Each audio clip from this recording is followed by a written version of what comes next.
শ্রীকৃষ্ণ চৈতন্য প্রভু জীবে দয়া করি সপার্ষদ স্বীয় ধাম সহয়বতরি। শ্রীকৃষ্ণ চৈতন্য প্রভু জীবে দয়া করি সপার্ষদ স্বীয় ধাম সহয়বতরি। অত্যন্ত দুর্লভ প্রেম করিবারে দান, অত্যন্ত দুর্লভ প্রেম করিবারে দান। শিখায় শরণাগতি ভকতের প্রাণ। শ্রীকৃষ্ণ চৈতন্য প্রভু জীবে দয়া করি সপার্ষদ স্বীয় ধাম সহয়বতরি।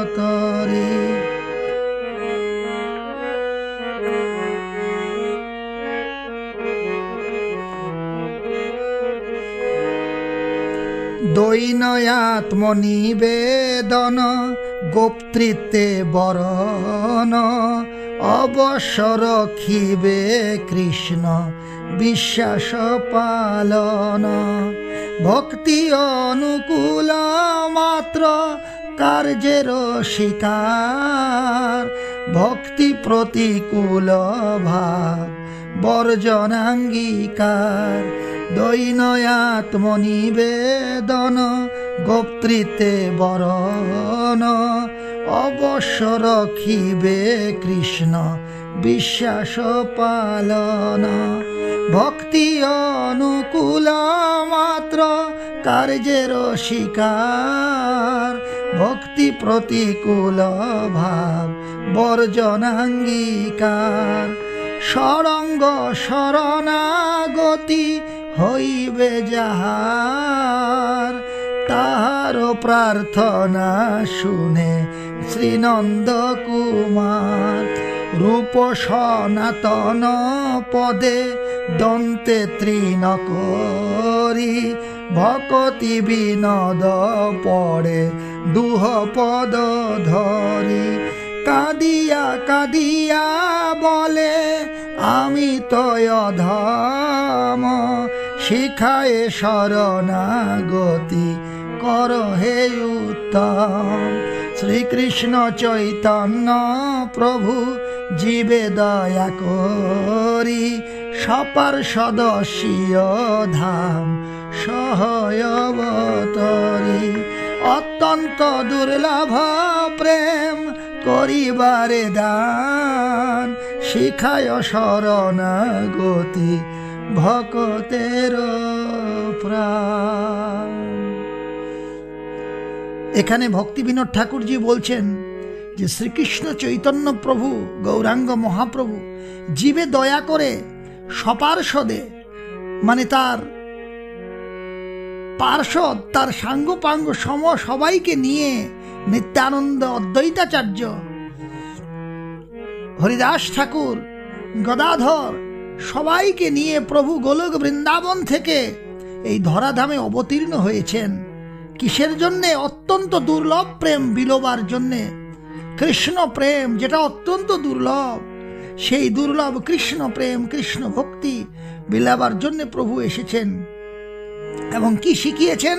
ভক্তকে শিখিয়েছেন শরণাগতি। গোবিন্দের চরণে শরণাগতি কিভাবে নিতে হয়, কিভাবে আশ্রয় গ্রহণ করতে হয়, সেটা প্রভু শিখিয়েছেন। বলছেন এখানে ভক্তি বিনোদ ঠাকুর যে 6টি শরণাগতি যদি না হয় কারোর, তাহলে তার প্রার্থনা গোবিন্দ শোনেন না। সেই 6টি শরণাগতি কি? প্রথম হচ্ছে দৈন, মানে আমি দিনহীন, আমি গোবিন্দের চরণের দাস, হে গোবিন্দ আমি তোমার চরণে পড়ে আছি, আমি দীন।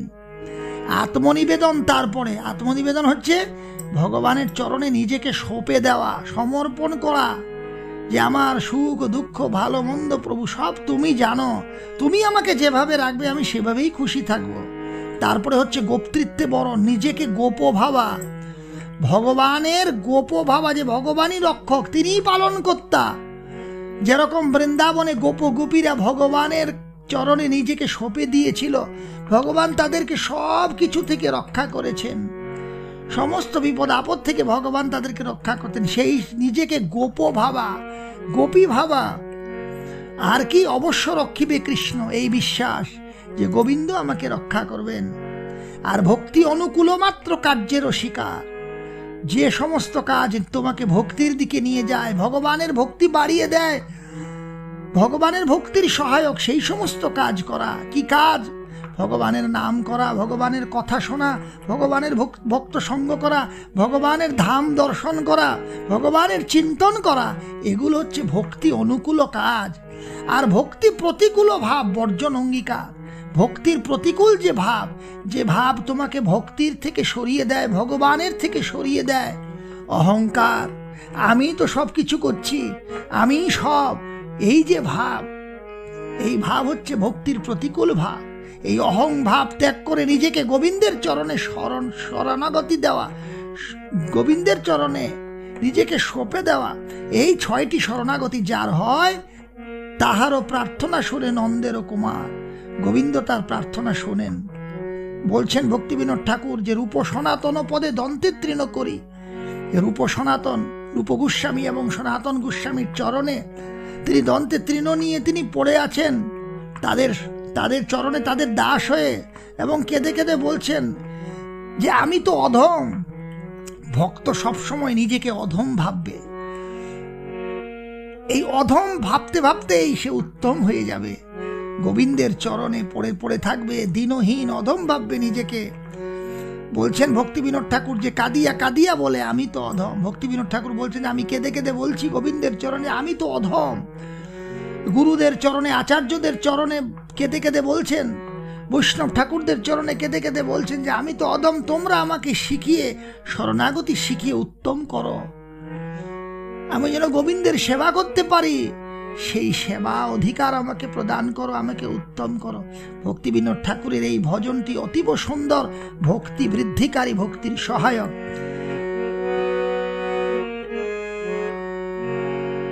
হরে কৃষ্ণ কৃষ্ণ কৃষ্ণ হরে হরে, রাম রাম রাম হরে হরে।